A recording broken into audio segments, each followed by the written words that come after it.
Hello friends, nucleic acid में last video में हमने पढ़ा था chemical composition of DNA RNA. तो डीएनए आरएनए का क्या केमिकल कंपोजिशन होता है ये हमने लास्ट वीडियो में पढ़ा था। तो उसमें देखे डीएनए और आरएनए में तीन कंपोनेंट पाए जाते हैं।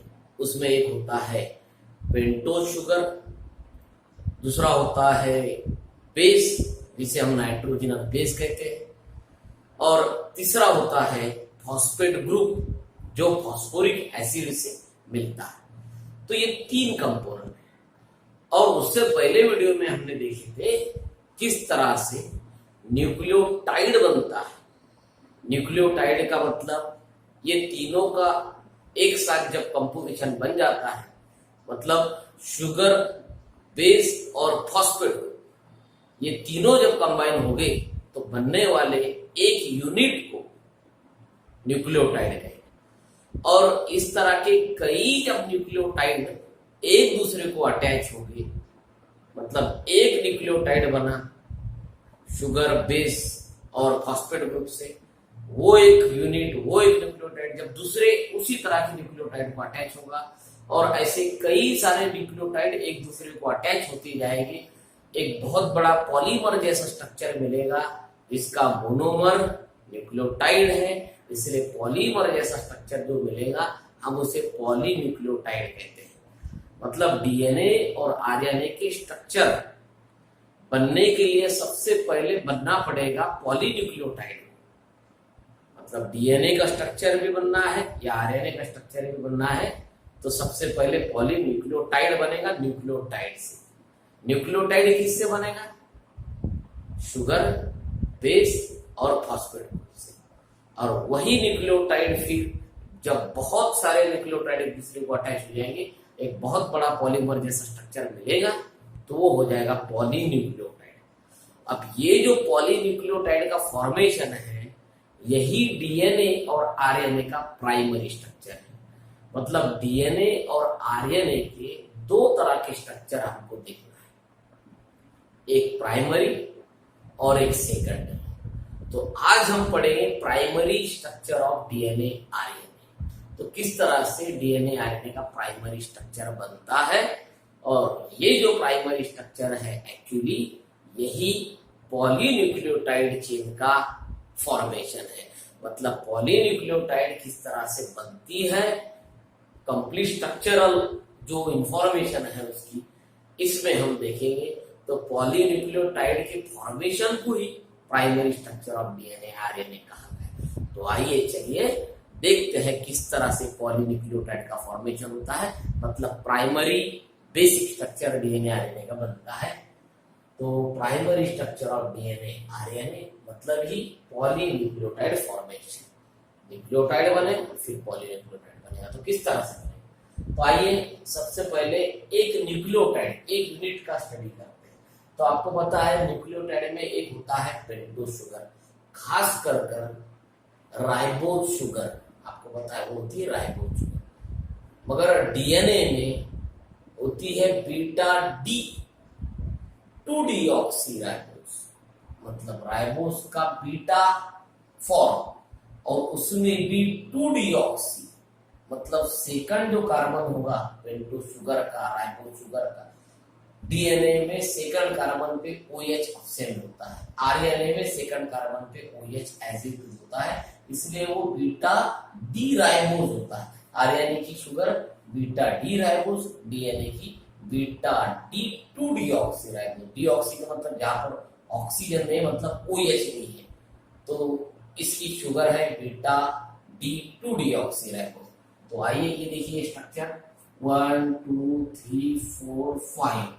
ये 5 कार्बन का ये जो 5 मेंबर रिंग स्ट्रक्चर आपको नजर आ रहा है 1 2 3 4 5। तो ये थी पेंटोज शुगर, राइबोज शुगर, खास कर इसके सेकंड कार्बन पर OH नहीं है।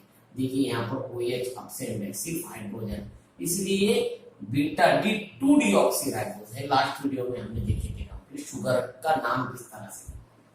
तो इस स्ट्रक्चर में 1 2 3 4 5 कार्बन है। यहाँ पर CH2OH था सबसे पहले, यहाँ पर जो H है, यहाँ पर फर्स्ट कार्बन को सबसे पहले OH था, उस OH को रिप्लेस किया बेस ने, नाइट्रोजनस बेस ने।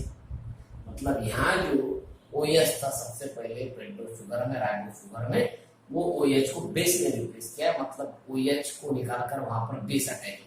अब कौन से बेस अटैच होंगे? वहाँ एडेनाइन अटैच हो सकता, वहाँ थाइमिन अटैच हो सकता, वहाँ साइटोसिन अटैच हो सकता, ग्वानिन अटैच हो सकता। आपको पता है ये डीएनए के बेस है, साइटोसिन, थाइमिन, एडेनाइन, ग्वानिन, ये डीएनए के बेस है। तो इस बेस की जगह पर आप कोई भी ले लो, ए ले लो, टी ले लो, सी ले लो, जी ले लो। A for adenine, T for thymine, C for cytosine, G for guanine. ये जो बेस होता है, ये बेस का सीक्वेंस हर इंडिविजुअल में अलग अलग होता है। मतलब जिस तरह से हमारी फिंगरप्रिंट होती है, हर एक आदमी की फिंगरप्रिंट अलग होती है, वो किसी और के साथ मैच नहीं होती। मतलब फिंगरप्रिंट जिस तरह से हमारी आइडेंटिटी है, उसी तरह से डीएनए भी हमारी आइडेंटिटी है। क्योंकि हर इंसान के डीएनए में बेस का जो सीक्वेंस होता है वो डिफरेंट होता है।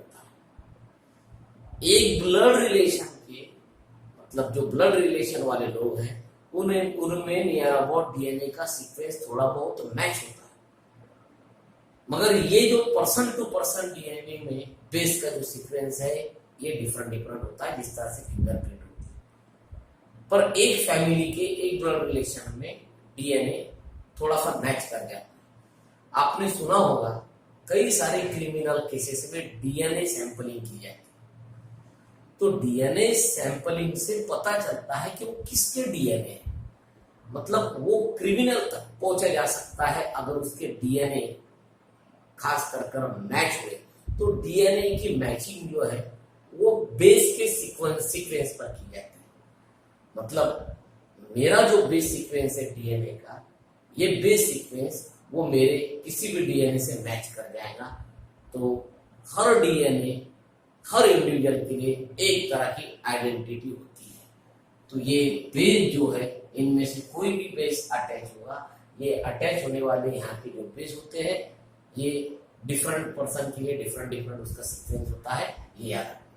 तो जो बेस है, यहाँ पर कोई भी बेस अटैच हो जाएगा, तो बेस शुगर को कौन से कार्बन पर अटैच होता है, तो आपको याद रखना base molecule, nitrogenous base pentose sugar के, राइबोस शुगर के फर्स्ट कार्बन पर अटैच होता है। मतलब बेस की पोजीशन फर्स्ट कार्बन।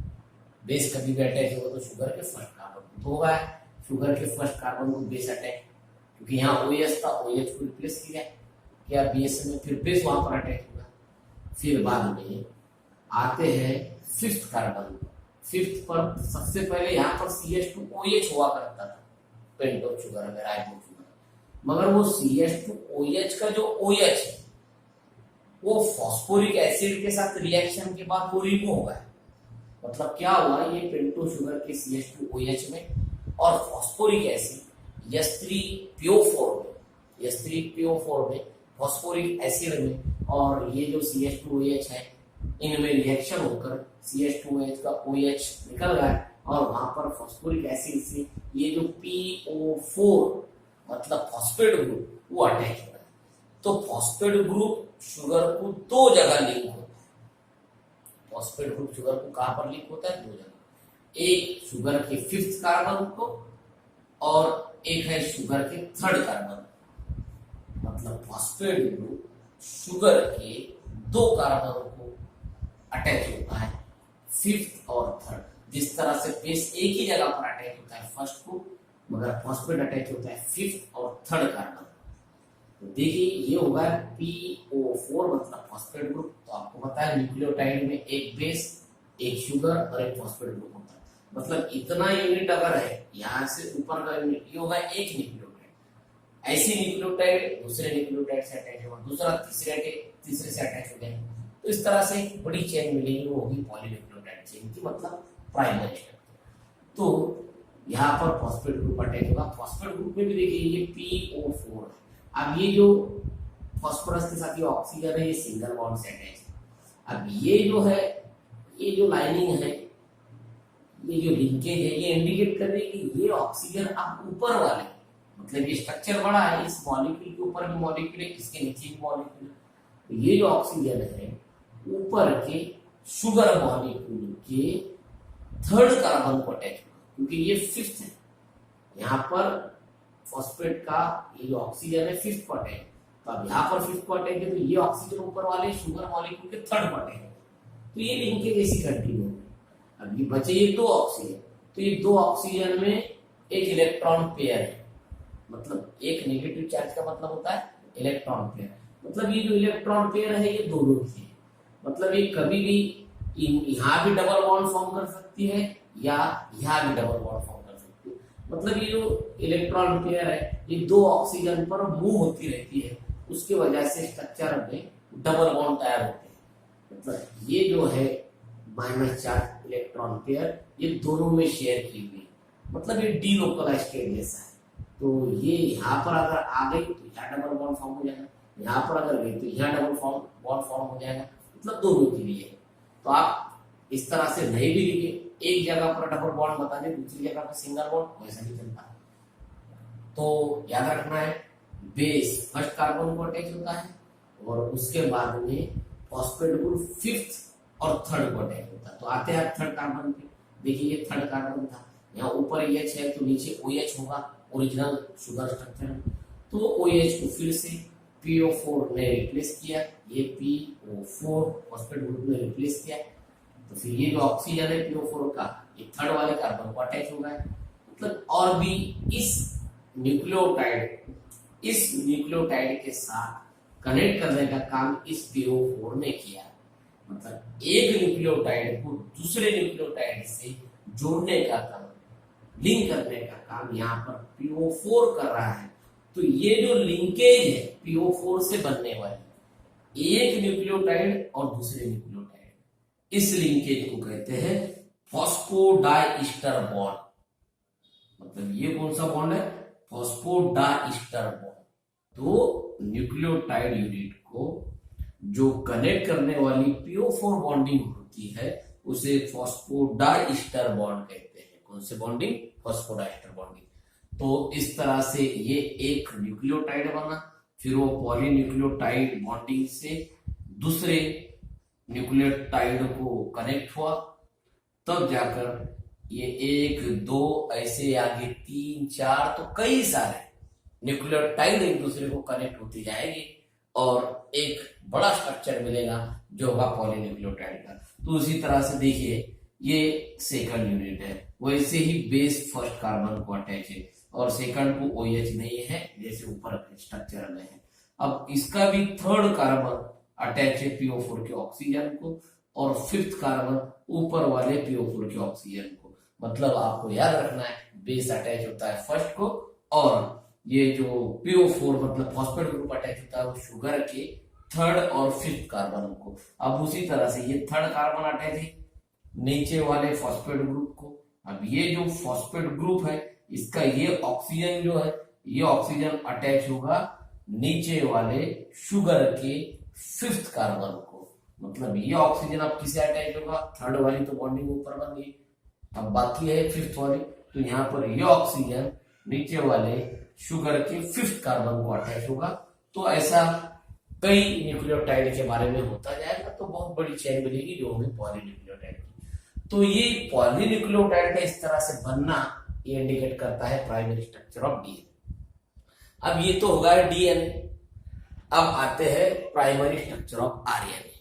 अब DNA और RNA में प्राइमरी स्ट्रक्चर में सिर्फ एक ही डिफरेंस है, वो अगर डिफरेंस आपने याद रखे तो बाकी स्ट्रक्चर से। RNA में सेकंड कार्बन जो होता है शुगर का वहां पर कंप्लीट OH होता है, DNA में सेकंड कार्बन पर OH नहीं होता है। तो ये आपको पता है ये कंप्लीट डी राइबोस शुगर इसमें होती है, यहाँ पर कंप्लीट नहीं होती है, ये 2-डीऑक्सी राइबो होती है, मतलब यहाँ पर OH नहीं लिखे तो DNA का पॉलीन्यूक्लियोटाइड और यहाँ पर OH लिख दिए सेकंड पर तो पूरा जो स्ट्रक्चर होगा वो RNA का होगा। मतलब इतना छोटा डिफरेंस OH लिखे तो आरएनए, नहीं लिखे तो डीएनए। इतना छोटा डिफरेंस अगर याद रखे तो दोनों के प्राइमरी स्ट्रक्चर में कुछ भी डिफरेंस नहीं। आप देखेंगे उसी तरह से बेस फर्स्ट कार्बन को अटैच है और फॉस्फेट ग्रुप फॉस्फोडाइस्टर बॉन्ड बना रहा है थर्ड और फिफ्थ कार्बन को। ये फिफ्थ कार्बन है नीचे वाले स्ट्रक्चर का, तो थर्ड और फिफ्थ को फॉस्फेट लिंकेज जिस तरह से यहां भी बन रहा था थर्ड और फिफ्थ को, उसी तरह से यहां भी बनता है। फिर से ये फिफ्थ ऊपर वाले शुगर को थर्ड कार्बन को अटैच है, उसी तरह से ये फिफ्थ कार्बन ऊपर वाले शुगर के थर्ड कार्बन को ये ऑक्सीजन अटैच है। मतलब कंप्लीट स्ट्रक्चर सेम है, इसमें भी फॉस्फोडाइस्टर बॉन्ड, इसमें भी फॉस्फोडाइस्टर बॉन्ड। जिस तरह से यहां पर बॉन्डिंग हो रही है उसी तरह से इधर भी बॉन्डिंग हो रही है, तो बाकी स्ट्रक्चर सेम है डीएनए आरएनए का प्राइमरी। सिर्फ डिफरेंस कहां पर है तो सेकंड कार्बन पर शुगर के आरएनए में OH होता है क्योंकि कंप्लीट राइबोज है, डीएनए में जो है सेकंड पर OH नहीं होता है क्योंकि ये डीऑक्सी राइबोज है। तो इस तरह का जो पॉलीन्यूक्लियोटाइड है ये बनेगा प्राइमरी स्ट्रक्चर ऑफ आरएनए। मतलब आरएनए भी सेम पॉलीन्यूक्लियोटाइड बनाता है जिस तरह से डीएनए बनाता है, मगर अब ये जो सेकेंडरी स्ट्रक्चर फॉर्म करेंगे मतलब प्राइमरी स्ट्रक्चर कन्वर्ट होगा सेकेंडरी स्ट्रक्चर में, तो एक्चुअल स्ट्रक्चर जो डीएनए आरएनए के है वो सेकेंडरी स्ट्रक्चर। तो सेकेंडरी स्ट्रक्चर में डिफरेंस है, DNA double stranded alpha helix structure form करता है। तो हम देखेंगे अगले टॉपिक में डीएनए किस तरह से स्ट्रक्चर फॉर्म करता है। डीएनए फॉर्म करता है डबल स्ट्रैंडेड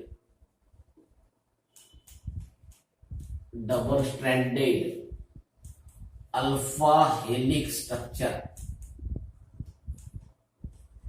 मतलब डीएनए का जो एक्चुअल स्ट्रक्चर है सेकेंडरी स्ट्रक्चर है वो डबल स्ट्रैंड वाला है। जैसे कि ये पॉलीन्यूक्लियोटाइड होगा, ये होगा एक सिंगल स्ट्रैंड, ये एक चेन होगी, ये सिंगल स्ट्रैंड। उसी तरह से और एक स्ट्रैंड आएगा, मतलब कितनी चेन होगी पॉलीन्यूक्लियोटाइड की? 2, और उनमें कॉइलिंग होगी राइट हैंड साइड में, 2 चेन में कॉइलिंग होगी राइट हैंड साइड। तो जो स्ट्रक्चर बनेगा उसे कहेंगे अल्फा हेलिकल स्ट्रक्चर। तो डीएनए का 2 पॉलीन्यूक्लियोटाइड चेन के कॉइलिंग से बनने वाला double stranded alpha helical structure है, और आरएनए का सिर्फ एक पॉलीन्यूक्लियोटाइड की कॉइलिंग होगी राइट हैंड साइड में। इसलिए इसका जो एक्चुअल स्ट्रक्चर है आरएनए का सेकेंडरी स्ट्रक्चर, मतलब हम आप बात कर रहे हैं सेकेंडरी स्ट्रक्चर की, तो आरएनए का है single stranded alpha helix structure. RNA secondary में क्या फॉर्म करेगा? Single stranded alpha helix structure. मतलब दोनों में डिफरेंस क्या है एक्चुअल स्ट्रक्चर? ये double stranded alpha helix structure और ये single stranded alpha helix structure. Strand का मतलब चेन, एक पॉलीन्यूक्लियोटाइड चेन। इसका स्ट्रक्चर बनेगा एक ही पॉलीन्यूक्लियोटाइड चेन से जिसकी होंगी राइट हैंड साइड कॉइल, इसलिए उसे कहे single stranded alpha helix structure. और डीएनए में जिस तरह से एक पॉलीन्यूक्लियोटाइड है उसी तरह से और एक पॉलीन्यूक्लियोटाइड चेन है, और वो 2 चेन आपस में कॉइलिंग करेंगे। तो 2 चेन से बनने वाला, 2 पॉलीन्यूक्लियोटाइड से बनने वाला जो स्ट्रक्चर होगा वो होगा double stranded alpha helix structure. तो आने वाले नेक्स्ट वीडियो में हम ये डीएनए का आरएनए का सेकेंडरी स्ट्रक्चर, मतलब double stranded alpha helix structure of DNA, और फिर बाद single stranded alpha helix structure of RNA, वो देखेंगे। तब तक आज का वीडियो अच्छी तरह से देखते रहिए। Okay, thank you.